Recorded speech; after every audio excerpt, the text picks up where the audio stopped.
আসসালামু আলাইকুম, welcome to BD এডিটিউব। এ পর্বে আমরা 233 পৃষ্ঠার বিস্তার ও পরিমাপ এখান থেকে 1 নম্বর সমস্যার সমাধান করব। এখানে বলা হচ্ছে যে নিচের তথ্যরাশির পরিসর নির্ণয় করো। এখানে আমাদের 3টা প্রশ্ন দেওয়া আছে, তো সবগুলো প্রশ্ন থেকে আমাদেরকে পরিসর বের করতে হবে। তো চলেন আমরা দেখি কিভাবে বের করা যায়। আমাদের যে ক নম্বরে যে উপাত্তগুলো দেওয়া আছে,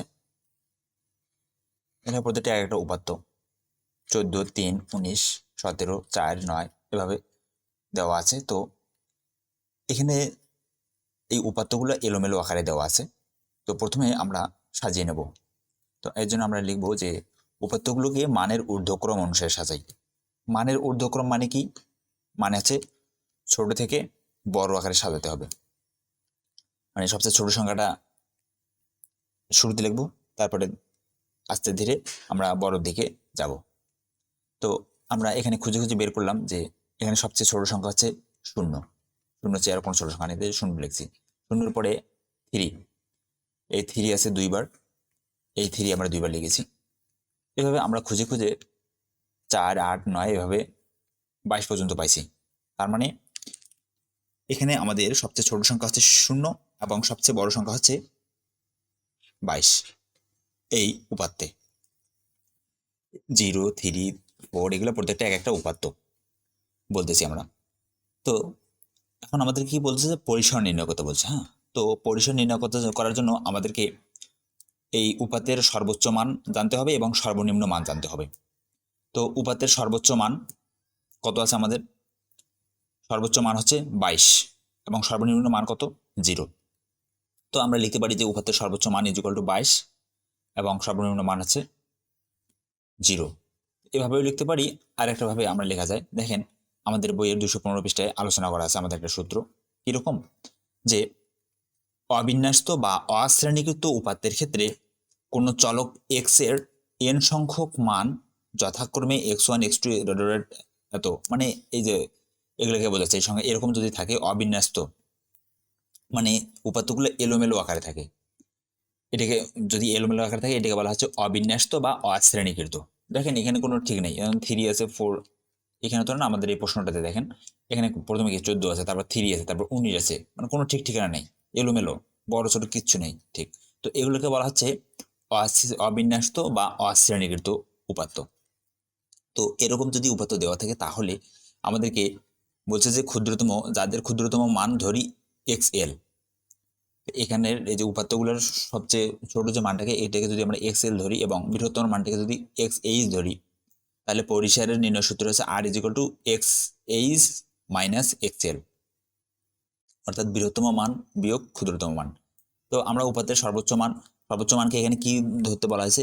xh। তো আমরা যদি এটাকে xh ধরি, তাহলে xh ইজ ইকুয়াল টু, আমরা উপাত্তের সর্বোচ্চ মান কত পাইছি? 22। তাহলে এখানে লিখব xh ইজ ইকুয়াল টু 22।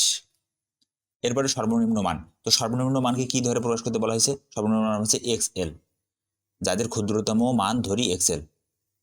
তো আমরা এই সর্বনিম্ন মান ধরলাম xl, এটা সমান ধরলাম আমরা কত? 0, যেহেতু আমাদের এখানে 0 আছে সর্বনিম্ন। এখন আমাদের কি করতে হবে যে পরিসর নির্ণয় সূত্র কি?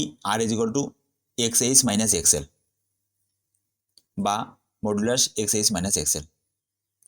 তো আমরা লিখব যে xh মাইনাস xl, এটা হচ্ছে পরিসর নির্ণয় সূত্র। তো এখান থেকে এখন আমরা যদি মান বসাই দিই, xh এর মান আমরা কত পাইলাম? আমরা এখান থেকে পেলাম 22, মাইনাস xl এর মান কত পেলাম? 0, তাহলে 0।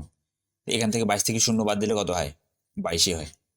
তাহলে আমাদের এই পরিসর হলো কত? 22। লিখতে পারি যে অতএব নির্ণীয় পরিসর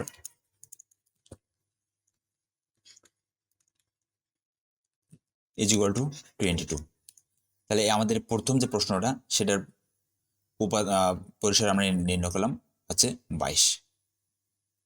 এই হচ্ছে আমাদের প্রথম ক নম্বর সমস্যার সমাধান।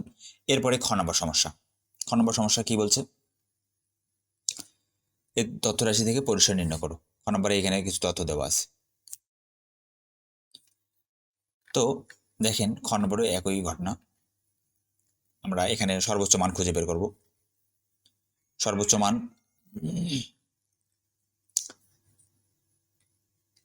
x(h) সমান, আমরা দেখেন এখানে আমরা সাজিয়ে লিখে নেই, আপনারা চাইলে সাজিয়ে লিখতে পারেন, যে উপাত্তগুলোকে মানের ঊর্ধ্বক্রম অনুসারে সাজিয়ে পাই প্রথম থেকে যদি দেখেন। তো এখানে আমরা যদি সাজাই তাহলে কি পাবো দেখেন তো, সবচেয়ে ছোট মান কি? সবচেয়ে ছোট মান আছে এখানে 40। এরপরে মানটা কত? 43। তারপরে কত আছে? 46। দেখেন এরপরে 46-এর পর কত আছে? 48। 48 পর কত আছে দেখেন? আচ্ছা, এখানে আমরা একটা মিসিং গেছে, 44 আছে। 43 পরে 44 হবে, তাহলে 44। এটা ভালো করে লক্ষ্য রাখবেন যাতে মিস না হয়। 48-এর পরে কি?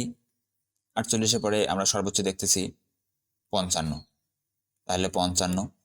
এরপর আছে কত? 56। 56 লিখলাম। 56-এর পরে কত আছে?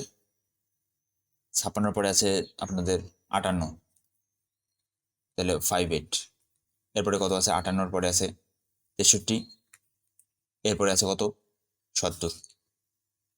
তাহলে এই হচ্ছে আমাদের মানে ঊর্ধ্বক্রম অনুসারে সাজিয়ে আমরা পাইলাম। তাহলে এখান থেকে আমরা দেখতে পাচ্ছি যে সর্বোচ্চ মানটা হচ্ছে আমাদের কত? 70। তাহলে আমরা এখানে লিখতে পারি x(h) হচ্ছে 70, সর্বনিম্ন মান xl সমান কত? 40, তাহলে 40। তাহলে সর্বোচ্চ মান পাইলাম, সর্বনিম্ন মান পাইলাম। এখন আমাদের সূত্র আর পরিসর সমান কি লেখা যায়? x(h) minus xl। তো এখান থেকে x(h) এর মান কত? 70 মাইনাস xl এর মান কত? 40। তাহলে এখান থেকে 70 থেকে 40 বাদ দিলে কত থাকে? 30। তাহলে এখানে আমাদের নির্ণয় পরিসর হচ্ছে কত? 30। এটা হচ্ছে আমাদের অ্যান্সার। তাহলে আমরা খ নম্বরের মান পাইলাম 30। এরপর আমাদের গ নম্বর প্রশ্ন। তো গ নম্বর প্রশ্নটা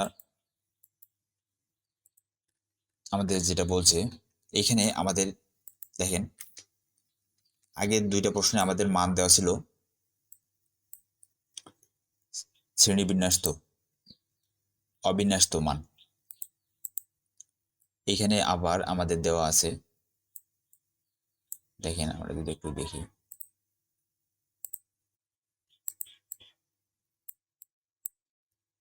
আগের দুইটা প্রশ্নের উত্তরে আমাদেরকে অবিন্যস্ত বা অশ্রেণীকৃত উপাত্ত দেওয়া ছিল। এইবার আমাদের দেওয়া আছে বিন্যস্ত বা শ্রেণীকৃত উপাত্ত। তো এটা কিভাবে বুঝবো? দেখেন এইভাবে যদি ছক আকারে দেওয়া থাকে, এটা ধরেন যে এখানে কোনো কিছুর উচ্চতা দেওয়া আছে 90 থেকে 95 থেকে 105, এরপর 105 থেকে 115, 115 থেকে 125, এভাবে 135 থেকে 155 পর্যন্ত একটা কোনো কিছু উচ্চতা। তো এটা হচ্ছে আমাদের শ্রেণীবিন্যাসকৃত উপাত্ত। এভাবে যদি দেওয়া থাকে তাহলে এটা হচ্ছে শ্রেণীবিন্যাসকৃত উপাত্ত, আর এই এলোমেলো দেওয়া থাকলে এটা হচ্ছে অবিন্যস্ত বা অশ্রেণীকৃত উপাত্ত। তো এই শ্রেণীবিন্যাসকৃত উপাত্তের ক্ষেত্রে আমাদের সমাধানটা কেমন হবে?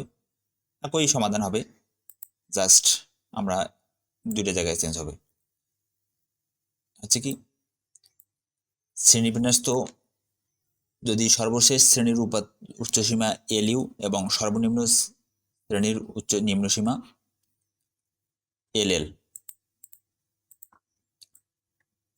এইখানে আমরা এর আগে আমরা সর্বোচ্চ মানটাকে প্রকাশ করছিলাম xh এবং সর্বনিম্ন মানটাকে প্রকাশ করছিলাম xl দ্বারা। আর এইখানে আমাদেরকে বিন্যস্ত বা শ্রেণীকৃত উপাত্তের ক্ষেত্রে আমাদেরকে সর্বোচ্চ উচ্চ সীমাটাকে LU এবং সর্বনিম্ন সীমাটাকে LL দ্বারা প্রকাশ করা হয়েছে, এই তফাৎ। তো এখানে শ্রেণীর উচ্চ সীমা কত? LU সমান কত ধরবো? LU সমান আমরা ধরবো, এখানে সর্বনিম্ন মান কত, সর্বোচ্চ মান কত দেওয়া আছে দেখেন, এখানে সর্বোচ্চ মান দেওয়া আছে আমাদের 155। তাহলে LU সমান হবে 155 এবং সর্বনিম্ন মান কত দেওয়া আছে? সর্বনিম্ন মান হচ্ছে আমাদের দেখেন, সর্বনিম্ন মান LL সমান কত দেওয়া আছে? 95 তাহলে এখানে আমাদের 95 হবে। তাহলে শ্রেণীর উচ্চ সীমা আমরা পেলাম 155, নিম্ন সীমা আমরা পেলাম 195। তাহলে পরিসর আর সমান কি হবে? LU minus LL। তাহলে এখান থেকে LU হচ্ছে 155 মাইনাস 95। আপনারা যদি মনে করেন যে আমরা LU LL এগুলো দিব না, শুধু শ্রেণী উচ্চ সীমা 155, নিম্ন সীমা 195, এভাবেও করা যাবে, কোনো সমস্যা নেই। তাহলে এখান থেকে যদি আমরা বিয়োগ করে দিই, 155 থেকে 95 বিয়োগ করলে কত হয়? 5 5 আমাদের 0, 9 5 হচ্ছে আমাদের 155 থেকে 95 বিয়োগ দিলে বিয়োগ ফল আসে আমাদেরকে 60। তাহলে এখানে পরিসর আমরা পেলাম কত? 60। লিখতে পারি যে অতএব নির্ণেয় পরিসর ইকুয়াল টু কত? 60। এই হচ্ছে আমাদের অ্যান্সার, গ নম্বর। তো আশা করি আপনারা পরিসর নির্ণয়টা বুঝতে পেরেছেন। ধন্যবাদ সবাইকে।